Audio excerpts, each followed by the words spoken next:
Au dîner de départ à la retraite de mon père, il a levé son verre et a déclaré « Seuls les enfants qui m'ont rendu fier sont vraiment les miens ». Tout le monde a applaudi et acclamé. Puis, il m'a regardé et a dit « Tu peux partir ». Je me suis levé lentement, mais alors, ma femme s'est levée aussi. Ce qu'elle a fait ensuite a laissé tout le monde sous le choc. La salle de bal de l'hôtel Riverside scintillait, illuminée par des lustres en cristal et le tintement des flûtes de champagne. Mon père se tenait en bout de table, micro en main, incarnant parfaitement le PDG célèbre qu'il avait été pendant 37 ans. Lawrence Ashford avait transformé Ashford Pharmaceuticals, passant d'un petit laboratoire de recherche à un empire d'1 milliard d'euros. Et ce soir, 200 invités s'étaient réunis pour célébrer sa retraite. J'étais assise à la table 6 avec ma femme, Grace, assez loin de la table familiale pour que le message soit clair. Ma sœur aînée, Bethany, occupait la place d'honneur à côté de notre père, son mari Trevor et leurs jumeaux complétant ce portrait de famille parfait. Mon jeune frère, Maxwell, était assis de l'autre côté de papa, le torse bombé dans son costume sur mesure, prêt à prendre la relève en tant que nouveau PDG. Grace a serré ma main sous la table. Elle savait ce que ces réunions de famille me faisaient. 28 ans à être la déception, la brebis galeuse, la fille qui avait choisi l'enseignement plutôt que l'école de commerce, celle qui avait épousé une professeure d'anglais de lycée au lieu d'un cadre, l'échec. Je tiens à remercier tout le monde d'être venu ce soir, à commencer mon père, sa voix résonnant à travers le système de sonorisation. Il y a 37 ans, j'ai lancé Ashford Pharmaceuticals avec rien d'autre qu'un rêve et de la détermination. Aujourd'hui, nous employons plus de 1500 personnes, et nos médicaments aident des millions de personnes dans le monde entier. La foule a applaudi. J'ai applaudi poliment, mes mains produisant à peine un son.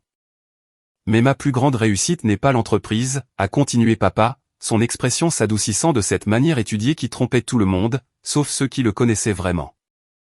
C'est ma famille, mes enfants qui ont perpétué mon héritage, qui ont compris ce que signifie construire quelque chose de significatif. Mon estomac s'est noué. La prise de graisse sur ma main est devenue presque douloureuse. Bethany, ma brillante fille, a rejoint l'entreprise directement après la Harvard Business School. Elle est maintenant notre vice-présidente des opérations, et elle a augmenté notre efficacité de 40%. Il a fait un geste vers ma sœur, qui s'est levée et a salué avec une fausse modestie. Maxwell, mon fils, a obtenu son MBA à Wharton et a joué un rôle déterminant dans notre expansion vers les marchés européens. Le mois prochain, il prendra officiellement ma place en tant que PDG. Les applaudissements furent tonitruants. Maxwell s'est levé, a boutonné sa veste de costume, et a hoché la tête vers la foule comme un membre de la royauté saluant des paysans. Papa a levé son verre plus haut. Ce sont les enfants qui m'ont rendu fier. Ce sont ceux qui ont compris que la famille signifie sacrifice, dévouement, et faire passer le nom Ashford avant les désirs personnels. Ma gorge s'est serrée. Je savais ce qui allait arriver. Après des années de commentaires sournois pendant les fêtes, d'exclusions pointées des photos de famille, et de conversations qui oubliaient d'une manière ou d'une autre que j'existais. Je reconnaissais la mise en scène, c'est pourquoi ce soir, je veux clarifier quelque chose. Ses yeux ont balayé la salle avant de se poser sur moi avec une précision chirurgicale. Seuls les enfants qui m'ont rendu fier sont vraiment les miens. Les applaudissements ont éclaté. Les gens se sont levés en acclamant comme s'ils venaient d'annoncer le remède contre le cancer. Bethany tamponnait ses yeux avec une serviette. Maxwell serrait la main des gens à la table d'honneur, acceptant les félicitations. Je suis restée assise, figée, la main de Grace étant la seule chose chaude dans une pièce qui semblait soudainement arctique. Le regard de papa s'est fixé sur moi, son expression se transformant en quelque chose ressemblant à de la déception mêlée à du dégoût. Le microphone a amplifié ces mots suivants pour s'assurer que tout le monde entende bien. Mia, tu peux partir. La salle est devenue silencieuse. 200 paires d'yeux se sont tournés vers la table 6, vers moi. Ma mère, Diane, était assise à la table d'honneur, son visage soigneusement inexpressif. Elle avait perfectionné ce regard au fil des années, celui qui disait qu'elle n'était pas responsable de la cruauté de son mari, qu'elle était simplement une spectatrice. Ma tante Lorraine, la sœur de papa, a baissé les yeux vers son assiette. Mon oncle Vincent, le frère de maman, a bougé mal à l'aise, mais n'a rien dit. Je me suis levé lentement, mes jambes me soutenant d'une manière ou d'une autre malgré l'impression qu'elles étaient en eau. Ma robe bleu marine me semblait soudain trop serrée, trop visible. La marche vers la sortie s'étendait devant moi comme des kilomètres au lieu de mètres. Grace s'est levée aussi. Chérie, tu n'es pas obligée, elle chuchotait, mais elle rassemblait déjà sa pochette et son châle. Sûrement pas, a-t-elle dit assez fort pour que les tables voisines entendent. Elle a contourné la table pour se tenir à mes côtés, et j'ai senti quelque chose changer dans ma poitrine.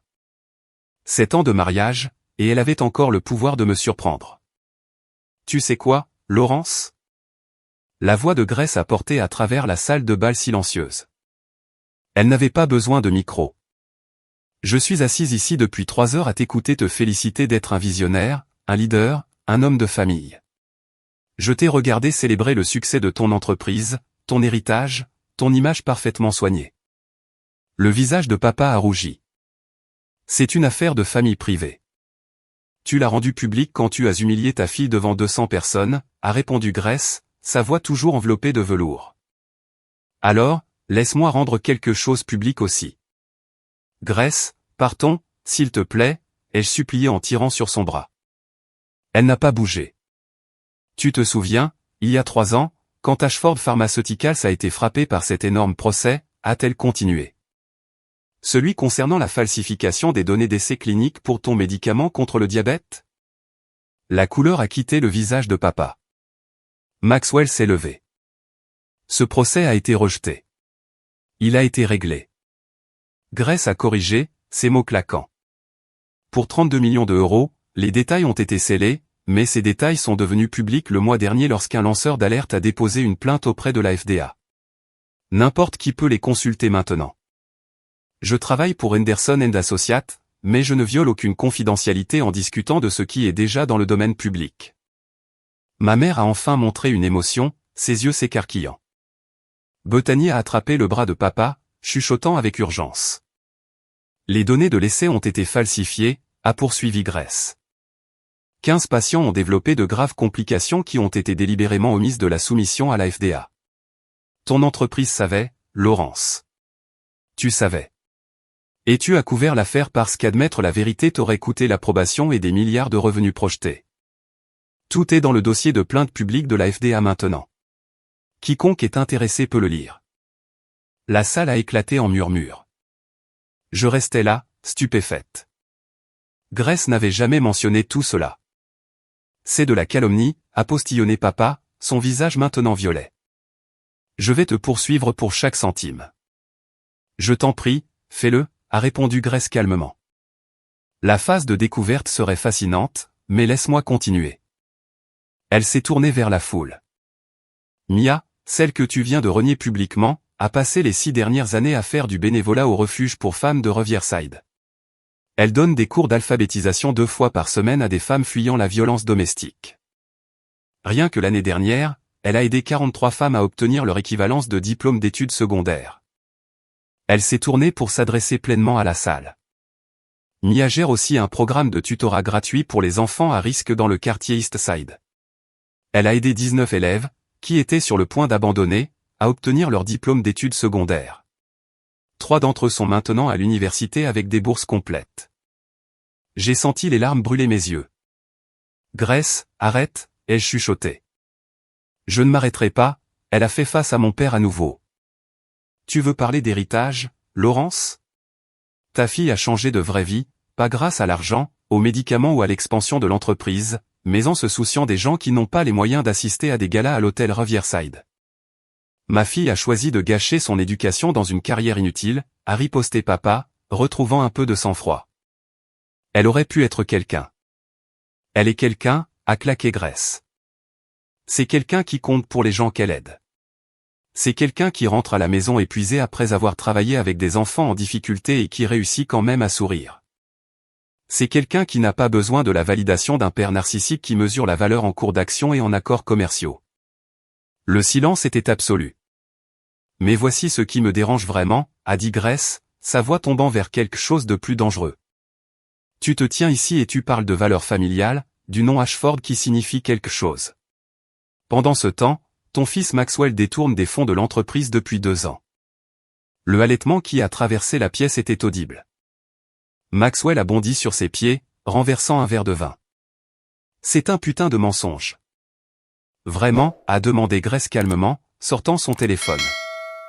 Parce que j'ai des copies des transferts électroniques, du fonds discrétionnaire d'Ashford Pharmaceuticals vers un compte offshore aux îles Caïmans. Le compte est enregistré au nom de Emma Holdings. Le M est pour Maxwell. Le A est pour Ashford. Pas très créatif, honnêtement. La main de ma mère a volé à sa bouche. Bethany fixait Maxwell comme si elle ne l'avait jamais vu auparavant. Comment diable as-tu eu cette information, a exigé papa. Ton entreprise utilise Silverman Financial Services pour les transactions internationales, a dit Grace. Mon frère y travaille. Quand Maxwell a commencé à déplacer de grosses sommes d'argent par des canaux suspects, cela a été signalé dans leur système de surveillance. Mon frère ne pouvait pas le signaler directement parce que tu es un client important, mais il pouvait me le dire, et je pouvais le dire à Mia, et Mia pouvait décider quoi faire de l'information. Tous les yeux se sont tournés vers moi. Je restais là, la gorge serrée, l'esprit s'emballant. Je ne savais pas, ai-je réussi à dire. Grace, tu ne me l'as jamais dit. Je voulais le faire, a-t-elle dit doucement, me regardant pour la première fois depuis le début de son discours. Mais je savais que tu essaierais de les prévenir. Tu aurais donné à Maxwell une chance de rendre l'argent et d'éviter les conséquences. Parce que malgré tout ce qu'ils t'ont fait, tu tiens encore à cette famille. Elle avait raison. Je l'aurais fait. Grace s'est retournée vers la foule. Mia était censée recevoir un fonds en fiducie de sa grand-mère, la mère de Laurence. 2 millions d'euros mis de côté spécifiquement pour elle quand elle aurait 25 ans. Sauf que l'argent a disparu, absorbé par Ashford Pharmaceuticals lors d'une restructuration quand Mia avait 22 ans. Elle n'a jamais reçu un centime. J'ai eu l'impression que le sol s'inclinait. Quoi? Ta grand-mère Evelyne a rendu ses souhaits très clairs dans son testament, a dit Grace. Le fonds était séparé de l'entreprise, des fonds protégés destinés à te donner une sécurité quels que soient tes choix de carrière. Mais ton père avait une procuration et a invoqué une nécessité financière pendant la récession de 2019. L'argent est devenu un actif de l'entreprise. La mâchoire de papa s'est contractée. Cet argent a sauvé des emplois. Il a maintenu l'entreprise à flot pendant un trimestre difficile. L'entreprise a affiché des bénéfices records cette année-là, a contré Grace. Tu as volé l'héritage de ta fille parce qu'elle t'a embarrassé en choisissant l'enseignement plutôt que les affaires. Mes jambes semblaient faibles. 2 millions d'euros, le dernier cadeau de ma grand-mère pour moi, disparu. Alors, parlons de ce qui fait vraiment une famille, a dit Grace, s'adressant maintenant à toute la salle. Est-ce une loyauté aveugle envers une dynastie d'entreprises? Est-ce sacrifier son identité pour soutenir l'ego de quelqu'un d'autre? Ou est-ce se tenir aux côtés des gens qu'on aime, même quand ils sont démolis par ceux qui devraient les protéger? Elle a passé son bras sous le mien. Je choisis Mia. Je l'ai choisie il y a 7 ans quand je l'ai épousée, et je la choisis maintenant. Elle vaut 10 fois toi, Laurence. Elle vaut 10 fois toute cette salle. Nous avons commencé à marcher vers la sortie. La voix de mon père nous a arrêtés. Si tu pars maintenant, tu es coupé des vivres de façon permanente. Pas d'héritage, pas de liens familiaux, rien. Tu seras morte pour nous. Je me suis retourné, trouvant ma voix pour la première fois. Je suis morte pour vous depuis des années, papa. C'est juste que tu l'admets enfin. L'argent du fonds en fiducie, a-t-il dit, sont-on changeant pour quelque chose de presque suppliant. Il y a des moyens légaux de contester cela. Ne fais pas quelque chose que tu regretteras. Et c'était là. Pas de remords pour son traitement envers moi, pas de honte d'avoir volé mon héritage, juste la peur que je lui cause des problèmes. Je regretterai de rester silencieuse, ai-je dit. Je regretterai de te protéger, mais je ne regretterai pas de partir. Grace et moi nous sommes dirigés vers les portes de la salle de bal. Derrière nous, le chaos a éclaté. Maxwell criait à propos de mensonges et de diffamation. Bethany exigeait de voir des preuves. Ma mère pleurait, bien que je ne puisse dire si c'était sous le choc ou la honte.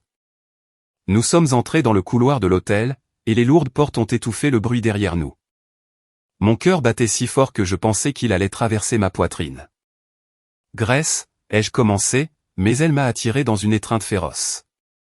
Je suis désolé, a-t-elle chuchoté contre mes cheveux. J'aurais dû te parler de tout ça plus tôt. Les détails du procès, le détournement de fonds de Maxwell, le fonds en fiducie. Je continuais d'espérer que ta famille changerait, qu'il verrait à quel point tu es incroyable. Je l'ai tenu plus fort. Merci de m'avoir défendu. Toujours. Nous avons atteint le parking avant que je commence à pleurer. Pas des larmes de tristesse, mais quelque chose de plus compliqué. Un soulagement mêlé à du chagrin, une liberté emmêlée avec une perte. Grace nous a conduites à la maison, ma main dans la sienne tout le long du trajet. Notre petite maison de ville dans le quartier de Maple Street ressemblait à un sanctuaire après l'opulence de l'hôtel Riverside. J'ai fait du thé pendant que Grace changeait sa robe de cocktail. Nous nous sommes assises sur le canapé, ma tête sur son épaule, traitant tout ce qui venait de se passer. Qu'est-ce qui se passe maintenant, ai-je demandé. Eh bien, ton père essaiera probablement de me poursuivre pour diffamation, a dit Grace. Mais la vérité est une défense absolue, et j'ai des documents pour tout ce que j'ai dit. Elle a bu une gorgée de son thé. Le détournement de fonds de Maxwell est une affaire criminelle. Si l'information devient publique, et je soupçonne qu'elle le sera après ce soir, les autorités enquêteront. Et pour le fonds en fiducie? C'est plus délicat. Ton père avait une procuration, et il peut invoquer la nécessité commerciale.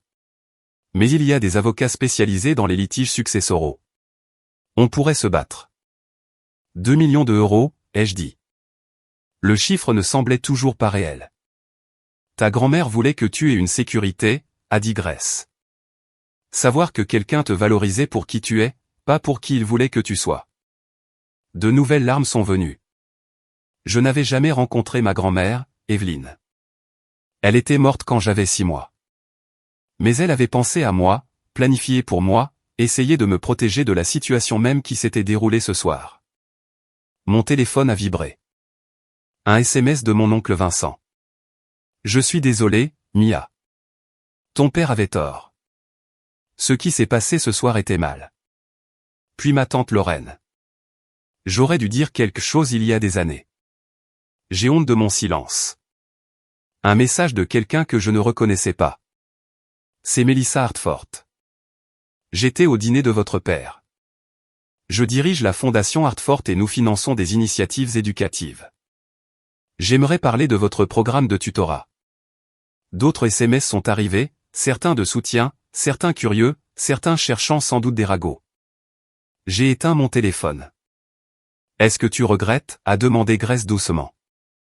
De perdre ta famille. J'ai pensé aux souvenirs d'enfance de mon père me remarquant à peine, sauf si j'avais fait quelque chose de mal. L'acceptation passive de ma mère face à son mépris. La cruauté compétitive de Bethany déguisée en préoccupation fraternelle. Le rejet pur et simple de mon existence par Maxwell. Je regrette de ne pas avoir eu la famille que je méritais, ai-je finalement dit. Mais je ne regrette pas de perdre celle que j'avais. Grace a embrassé mon front. Tu as une famille. C'est juste pas celle dans laquelle tu es né. Elle avait raison. Ma famille, c'étaient les élèves qui me serraient dans leurs bras quand ils réussissaient leurs examens. Les femmes du refuge qui m'appelaient quand elles avaient besoin d'aide. Mes collègues à Jefferson High qui couvraient mes cours quand j'étais malade. Les parents de Grace qui me traitaient comme leur propre fille.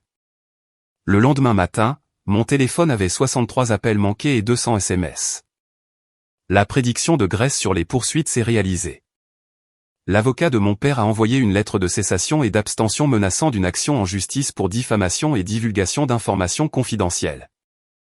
L'avocat de Grace a renvoyé une lettre soulignant calmement quelles déclarations étaient du domaine public, lesquelles étaient des divulgations protégées d'activités criminelles potentielles, et lesquelles étaient des observations personnelles non sujettes aux lois sur la diffamation. Il a également joint un résumé détaillé des documents de fiducie de ma grand-mère et a suggéré que mon père veuille peut-être reconsidérer toute autre action. L'histoire du détournement de fonds a fait la une des journaux 3 jours plus tard. Une source anonyme a fourni des documents à un journaliste spécialisé dans les crimes financiers, et soudain, le visage de Maxwell était aux informations du soir. Le FBI a ouvert une enquête. L'action d'Ashford Pharmaceuticals a chuté de 12%. L'avocat de mon père a appelé pour proposer un règlement.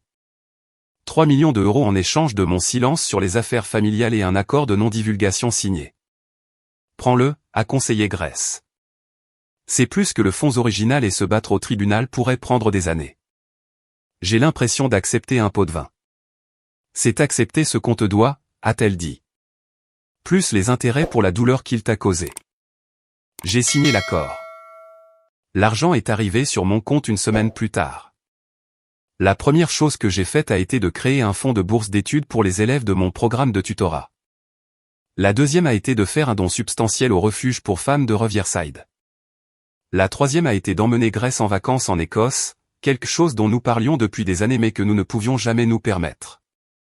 Nous nous tenions sur une falaise surplombant la mer près de l'île de Skye, le vent fouettant mes cheveux autour de mon visage.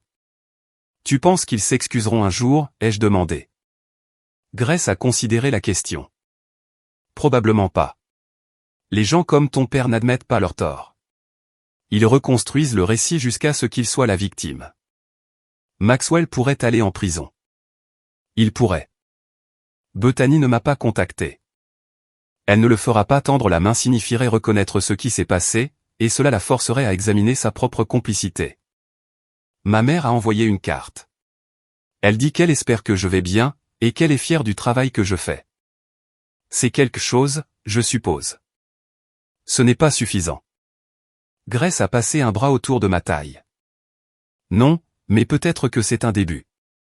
À notre retour d'Écosse 2 semaines plus tard, la réalité de ce que j'avais appris lors du dîner s'est abattue sur moi comme un poids. Je ne pouvais m'empêcher de penser au procès que Grace avait mentionné. 15 patients avec de graves complications. Des données falsifiées pour obtenir l'approbation de la FDA. L'information était publique maintenant grâce à la plainte du lanceur d'alerte. J'ai passé des heures à lire les documents de la FDA, découvrant les détails que Grace n'avait pas partagés lors du dîner, découvrant des personnes réelles dont les vies avaient été détruites. Je veux les trouver, ai-je dit à Grace un soir, les patients du procès. Elle a levé les yeux de son livre, l'inquiétude plissant son front. Pourquoi? Parce qu'ils méritent de savoir que quelqu'un de sa famille se soucie réellement de ce qui leur est arrivé. Nia, les accords de règlement incluent des clauses de non-divulgation. Ces gens ne peuvent pas parler des détails de leur règlement. Mais je peux écouter leurs histoires, ai-je dit. Le préjudice médical est un dossier public maintenant. Je veux juste qu'ils sachent que quelqu'un les voit. Grace a fermé son livre. Ça ne va pas t'apporter la paix. Peut-être pas, ai-je admis, mais ça pourrait leur apporter quelque chose. Grâce à des contacts au cabinet de Grace, j'ai obtenu une liste des villes où vivaient les plaignants. Je ne pouvais pas obtenir de nom, mais j'avais des lieux. Au cours des 2 mois suivants, j'ai voyagé dans 7 États différents, plaçant des annonces dans les journaux locaux et sur les forums en ligne pour des groupes de soutien liés aux complications du diabète. La troisième personne qui a répondu était une femme nommée Angela Reeves. Elle vivait à Columbus, dans l'Ohio, dans une modeste maison de plain-pied avec des rampes pour fauteuils roulants menant à la porte d'entrée. « Je ne suis pas censé parler du procès », a-t-elle dit en ouvrant la porte, son mari David se tenant de manière protectrice derrière elle. « Je ne suis pas ici pour le procès », ai-je répondu. « Je suis ici parce que l'entreprise de mon père vous a fait du mal, et je voulais dire que je suis désolé. » Son expression a changé. « Votre père. » Laurence Ashford. Une lueur de reconnaissance a brillé dans ses yeux. « Vous êtes l'une de ses enfants. »« Je l'étais, » ai-je dit doucement. Elle m'a étudié pendant un long moment, puis a reculé. « Entrez. » Nous nous sommes assis dans son salon, des photos de petits-enfants couvrant chaque surface. Angela m'a raconté son histoire. Comment elle avait participé à l'essai clinique pour un nouveau médicament contre le diabète, espérant un meilleur contrôle de sa glycémie. Comment, en 6 mois, elle a développé une neuropathie sévère dans les 2 jambes. Comment les médecins ont rejeté ses inquiétudes, disant que c'était juste son diabète qui progressait. Mais ce n'était pas le cas, a-t-elle dit, sa voix stable malgré la douleur dans ses yeux. C'était le médicament. Ils savaient que cela pouvait causer des lésions nerveuses. Ils ne l'ont simplement pas signalé. Je suis tellement désolé, ai-je chuchoté. Le règlement a payé les modifications de notre maison, les factures médicales, la physiothérapie, a-t-elle dit en faisant un geste autour de la pièce, mais ça ne m'a pas rendu ma capacité de marcher.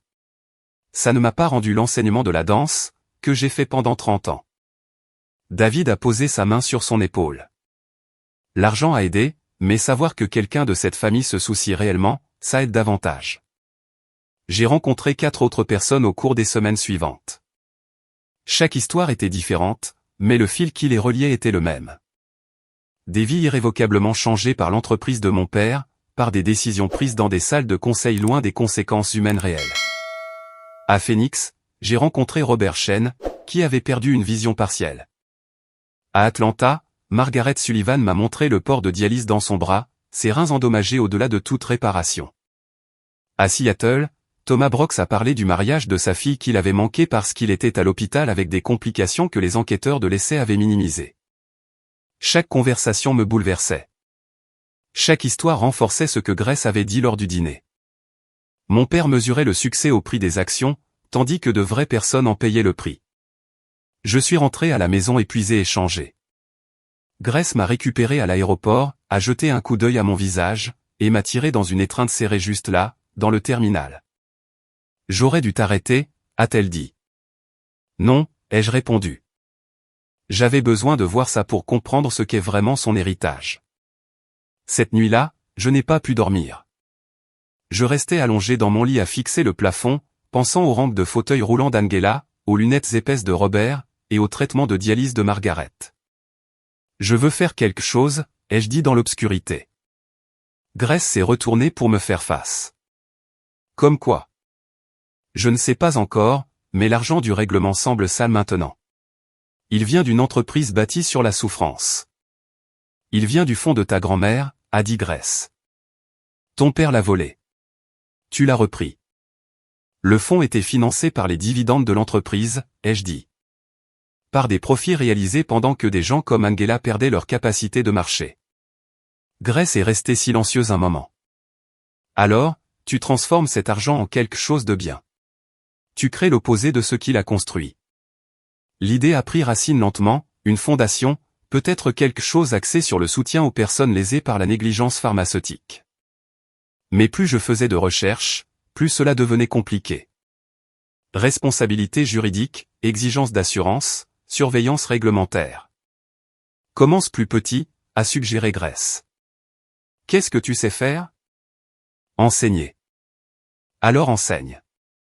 J'ai passé les mois suivants à planifier, travaillant avec des avocats pour structurer quelque chose de durable, contactant des organisations qui pourraient s'associer avec moi, construisant quelque chose qui pourrait réellement faire une différence. Puis, environ 8 mois après le dîner, j'ai reçu un appel de la Fondation Hartford. Ils voulaient financer une expansion de mon programme de tutorat, couvrant 3 écoles supplémentaires et embauchant 2 coordinateurs à temps plein. La subvention était de 500 000 € par an pendant 5 ans. Mais j'ai proposé quelque chose de différent lors de notre réunion avec Melissa Hartford. Et si nous créions aussi un fonds de bourse d'études spécifiquement pour les étudiants dont les familles ont été impactées par la dette médicale, ai-je demandé. Melissa s'est penchée en avant, intéressée. Que aviez-vous en tête?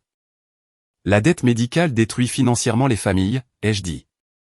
Les enfants de ces familles ne peuvent souvent pas se permettre l'université même s'ils sont académiquement qualifiés. Je veux les aider. Comment identifieriez-vous les étudiants éligibles? Par le biais des conseillers scolaires, des travailleurs sociaux hospitaliers, des avocats spécialisés en faillite, ai-je dit. Créer un processus de candidature qui est digne, pas dégradant. Des bourses qui couvrent les frais de scolarité complets plus les frais de subsistance. Melissa a souri. Vous avez réfléchi à tout ça. J'ai rencontré des gens qui ont souffert à cause de la négligence des entreprises pharmaceutiques, ai-je dit. Y compris la négligence de l'entreprise de mon père. Je ne peux pas défaire ce mal, mais je peux essayer de traiter certaines des conséquences en aval. La Fondation Hartford a accepté. Ils ont égalé ma contribution personnelle de 500 000 €, créant un fonds de bourse d'études de 1 million €. Nous l'avons nommé la bourse commémorative Evelyn Ashford, d'après ma grand-mère. Quand mon père l'a découvert, il m'a appelé directement. Je n'avais pas entendu sa voix depuis des mois. Tu utilises le nom de ma mère, a-t-il dit, son ton accusateur. J'honore sa mémoire. Cette bourse laisse entendre qu'Ashford Pharmaceuticals a causé du tort. Ton entreprise a causé du tort, papa, ai-je dit. 15 patients dans un seul essai. Combien d'autres dont nous ne savons rien? Ces allégations n'ont jamais été prouvées. Elles ont été réglées. Il y a une différence. Il a respiré bruyamment dans le téléphone. Tu essaies de détruire tout ce que j'ai bâti. J'essaie de construire quelque chose de mieux à partir des décombres que tu as laissés derrière toi. Il a raccroché sans un autre mot. La première série de bourses est allée à 8 étudiants. J'ai rencontré chacun d'eux lors d'une cérémonie de remise des prix au centre communautaire. Ils venaient de milieux différents, avaient des luttes différentes, mais ils avaient tous le même regard. De la détermination mêlée à de l'incrédulité que quelqu'un ait réellement choisi de les aider. Une fille nommée Sierra m'a dit que sa mère avait un cancer. Les factures médicales avaient mis la famille en faillite et ils avaient perdu leur maison. Sierra avait prévu de travailler à temps plein après le lycée pour aider à soutenir ses jeunes frères et sœurs. Maintenant je peux aller à l'université, a-t-elle dit, les larmes coulant sur son visage. Je peux étudier les soins infirmiers. Je peux aider des gens comme ma maman. Un autre étudiant, Marcus, avait vu son père subir un accident vasculaire cérébral à 42 ans. Le médicament qui aurait pu l'empêcher était trop cher. Marcus travaillait 2 emplois pour aider à payer la rééducation de son père, son propre rêve d'éducation mis indéfiniment de côté. Ça change tout, m'a-t-il dit en serrant mes mains. Vous ne comprenez pas ce que ça signifie. Mais je comprenais.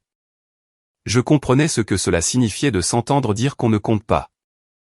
De voir son potentiel rejeté parce que les circonstances vous rendaient gênant.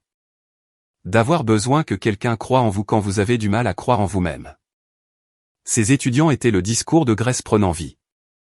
Ils étaient le véritable héritage, celui que mon père ne pouvait pas comprendre parce qu'il avait passé tant de temps à mesurer la valeur dans la mauvaise monnaie. Le fonds de bourse a fait les nouvelles locales. Une journaliste nommée Patricia Hulberg a écrit un article de fond à ce sujet, incluant des interviews de plusieurs bénéficiaires. Elle m'a demandé pourquoi j'avais choisi de me concentrer sur les familles touchées par la dette médicale. J'ai pensé aux rampes de fauteuils roulants d'Angela, à la vision endommagée de Robert, à la dialyse de Margaret, à Thomas manquant le mariage de sa fille. Parce que les soins de santé ne devraient pas détruire des vies, ai-je dit. Et quand c'est le cas, nous avons la responsabilité d'aider à recoller les morceaux. L'article est devenu viral dans les cercles de l'éducation et de la santé. Des dons ont commencé à arriver de sources inattendues. Un médecin de Portland a envoyé 5 000 €. Un syndicat d'infirmières du Michigan a envoyé 10 000 €. De petites sommes provenant d'individus qui avaient fait face à des luttes similaires, qui comprenaient ce que la dette médicale pouvait faire à une famille. En un an, le fonds de bourse avait atteint 3 millions d'euros. Nous avons élargi le programme pour inclure la formation professionnelle, pas seulement l'université. Nous nous sommes associés à des hôpitaux et des cliniques pour créer des programmes de stage rémunérés pour les étudiants intéressés par les carrières de santé. Mais le poids de ce que j'avais appris en rencontrant ces participants à l'essai ne m'a jamais complètement quitté. Tard le soir, je me souvenais de leurs histoires, de leurs douleurs, de leur résilience. Je pensais à la façon dont mon père était allé à ce dîner de retraite sans une trace de culpabilité. Comment il avait souri et accepté les félicitations alors que des gens, dont les vies avaient été détruites par son entreprise, n'étaient que des règlements gênants et des dossiers juridiques. Grace m'a trouvé en train de pleurer une nuit, 3 mois après la cérémonie des bourses. Parle-moi, a-t-elle dit en se glissant dans le lit à côté de moi. Je continue de penser à eux, ai-je dit, les patients. Comment leur souffrance n'était qu'une ligne dans un budget. Comment mon père savait et ne s'en souciait pas. Tu n'es pas lui. Je suis sa fille, ai-je dit. J'ai bénéficié de cette entreprise pendant 28 ans. Et maintenant tu fais quelque chose de différent. Tu ne peux pas changer le passé, Jules, a-t-elle dit doucement. Tu peux seulement façonner ce qui vient après. Je savais qu'elle avait raison. Mais savoir ne faisait pas disparaître la culpabilité. Elle restait dans ma poitrine, un rappel constant que mon enfance confortable avait été achetée avec la douleur d'autres personnes. J'ai canalisé cette culpabilité dans l'action. Le programme de tutorat s'est encore développé. Nous avons commencé à offrir des cours de littératie financière pour les familles, les aidant à comprendre la facturation médicale et à négocier avec les hôpitaux. Nous avons mis les gens en relation avec des avocats pro bono qui pouvaient aider avec les problèmes de dette médicale. Un soir, j'ai reçu une lettre d'Angela Reeves. Elle avait entendu parler du fonds de bourse et voulait me remercier. Vous auriez pu ne rien faire, a-t-elle écrit. La plupart des gens dans votre position auraient pris l'argent et seraient passés à autre chose. Mais vous avez choisi de nous voir, de reconnaître ce qui s'est passé, d'essayer de faire quelque chose de bien à partir de quelque chose de terrible. Cela demande du courage. J'ai lu cette lettre tellement de fois que le papier a commencé à s'user au pli. Le courage n'était pas ce que je ressentais. De l'obligation, peut-être de la responsabilité. Mais elle m'avait donné un cadeau avec ces mots. La permission de croire que ce que je faisais comptait. La Fondation Hartford m'a demandé de parler à leur gala annuel. 200 personnes, la plupart de riches donateurs, remplissant une autre salle de bal d'hôtel. J'ai failli refuser. Le souvenir du dîner de retraite de mon père était encore trop frais. Mais Grace m'a convaincu, c'est différent. Tu n'y vas pas en tant que fille décevante de quelqu'un. Tu y vas en tant que toi-même. Je me suis tenu à ce podium et j'ai parlé des bénéficiaires de bourse, de Sierra et Marcus et des 6 autres, des communautés que nous servions et des vies qui changeaient. Je n'ai pas mentionné mon père directement, mais quiconque avait lu l'article viral sur le fonds de bourse connaissait le lien. Pendant la session de questions-réponses, quelqu'un a demandé comment je gérais la critique des membres de la famille qui n'étaient pas d'accord avec mon travail. J'ai fait une pause, considérant mes mots avec soin. La famille ne signifie pas accepter un comportement nuisible, ai-je dit. Parfois, la chose la plus aimante que vous puissiez faire est de vous éloigner des gens qui ne peuvent pas voir votre valeur, et ensuite construire quelque chose qui leur prouve qu'ils ont tort. La salle de bal a éclaté en applaudissements. Après le discours, une femme dans la soixantaine s'est approchée de moi. Elle s'est présentée comme Patricia Morrison, une cadre pharmaceutique à la retraite. J'ai travaillé dans l'industrie pendant 30 ans, a-t-elle dit. J'ai vu des choses qui m'ont troublé, pris des décisions dont je ne suis pas fier. Ce que vous faites, reconnaître le mal et essayer d'y remédier, c'est rare. La plupart des gens veulent juste oublier. Je ne peux pas oublier, ai-je dit. J'ai rencontré les gens qui ont souffert. C'est pourquoi ce que vous faites compte. Elle m'a tendu sa carte. Si jamais vous avez besoin de quelqu'un qui comprend comment les entreprises pharmaceutiques fonctionnent vraiment, appelez-moi. J'ai glissé la carte dans mon sac, ne sachant pas si je l'utiliserais un jour. Mais la voix ressemblait à une validation, la preuve que je n'étais pas folle de penser que l'industrie à laquelle mon père avait consacré sa vie avait des problèmes fondamentaux. L'engagement de prise de parole a conduit à plus d'opportunités. Des universités m'ont invité à parler de l'équité éducative. Des groupes de défense des soins de santé m'ont demandé de partager mon point de vue sur la responsabilité pharmaceutique. Je suis devenu accidentellement une voix pour quelque chose que je n'avais jamais eu l'intention de représenter. Grace plaisantait en disant que je devenais célèbre, mais cela ne ressemblait pas à de la célébrité. Cela ressemblait à avoir enfin une plateforme pour dire des choses qui devaient être dites, pour plaider en faveur de personnes qui ne pouvaient pas plaider pour elles-mêmes. Je me suis tenu devant mon nouveau bureau, un espace petit mais lumineux dans le centre communautaire d'East Side, et j'ai senti quelque chose changer en moi. C'était mon héritage. Pas les produits pharmaceutiques, ni les accords commerciaux, ni l'expansion de l'entreprise. C'était réel. Mon téléphone a sonné. L'identifiant de l'appelant affichait le numéro de ma mère. Je l'ai laissé aller sur la messagerie vocale. Je n'étais pas encore prête pour cette conversation. Peut-être un jour, mais la guérison ne se produit pas selon le calendrier de quelqu'un d'autre. Grace est apparue dans l'embrasure de la porte avec du café et le sourire qui m'avait fait traverser la pire nuit de ma vie. Prête à changer le monde, a-t-elle demandé. J'ai pris le café de sa main. Je le suis déjà. Le truc avec le fait d'être publiquement renié par sa famille, c'est que cela force une sorte de clarté. Vous arrêtez d'attendre une approbation qui ne viendra jamais. Vous arrêtez de vous mesurer à des normes impossibles. Vous arrêtez d'espérer que peut-être, cette fois, ils verront votre valeur. Au lieu de cela, vous construisez votre propre définition du succès. Vous créez votre propre famille à partir de personnes qui vous choisissent. Pas à cause du sang ou de l'obligation, mais à cause de qui vous êtes. Mon père voulait des enfants qui perpétueraient son héritage. Il les a eus avec Bethany, jusqu'à son arrestation, Maxwell. Il dirigerait son entreprise, maintiendrait sa réputation, préserverait le nom Ashford. Mais j'ai eu quelque chose de mieux. J'ai eu des élèves qui sont revenus des années plus tard pour me dire que j'avais changé leur vie. J'ai eu des femmes du refuge qui m'ont envoyé des photos de leurs remises de diplômes universitaires, de leurs nouveaux emplois, de leurs enfants. J'ai eu une femme qui m'a défendu quand personne d'autre ne le faisait. Lors du premier anniversaire de ce dîner de retraite, Grace et moi avons organisé une célébration, pas à l'hôtel Riverside, mais dans notre maison de ville. Les invités n'étaient pas des dirigeants d'entreprise ou des mondains. C'étaient des enseignants, des travailleurs sociaux, d'anciens élèves et des résidents du refuge. Nous avons entassé 40 personnes dans notre petit salon. Quelqu'un a apporté une guitare. Quelqu'un d'autre a apporté des tamales faits maison. Une femme nommée Patricia, à qui j'avais donné des cours au refuge, s'est levée et a lu un poème qu'elle avait écrit sur les secondes chances. C'était ma famille, désordonnée, bruyante, imparfaite et réelle. Grace a levé son verre de vin. Amia, qui m'a appris à quoi ressemble la vraie force. La pièce a résonné d'acclamations. J'ai senti mes yeux brûler d'un bon type de larmes. À vous tous, ai-je dit, pour m'avoir montré ce que signifie vraiment la famille. Nous avons bu, mangé et ri jusque tard dans la nuit. Personne n'a mentionné les entreprises pharmaceutiques, les fonds en fiducie ou les dîners de retraite qui ont mal tourné. Nous avons parlé de livres, de rêves et des petites victoires qui rendent la vie digne d'être vécue. Plus tard, après le départ de tout le monde, Grace et moi avons nettoyé ensemble. Elle lavait la vaisselle pendant que j'essuyais, un rythme confortable que nous avions perfectionné au fil des ans. Tu te demandes parfois ce qui se serait passé si je ne m'étais pas levé ce soir-là, a-t-elle demandé. J'ai considéré la question.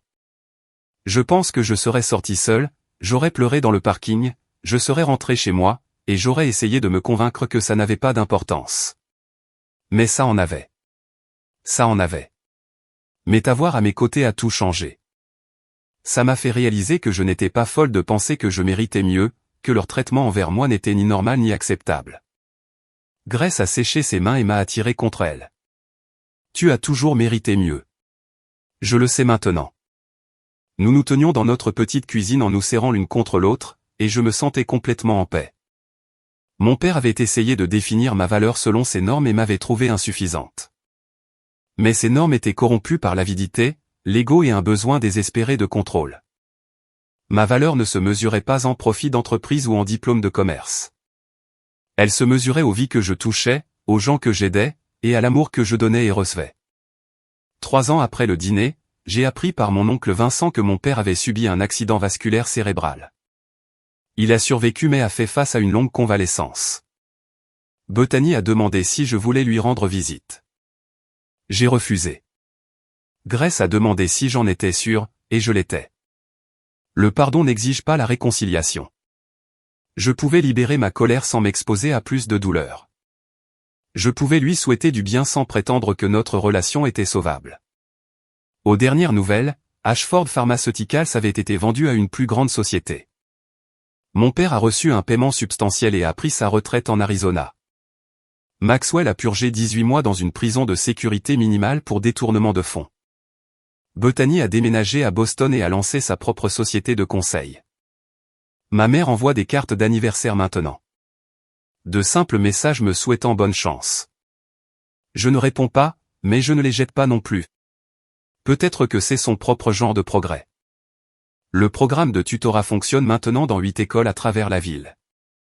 Nous avons aidé plus de 300 élèves à obtenir leur diplôme. 15 sont allés à l'université. 27 ont obtenu de bons emplois.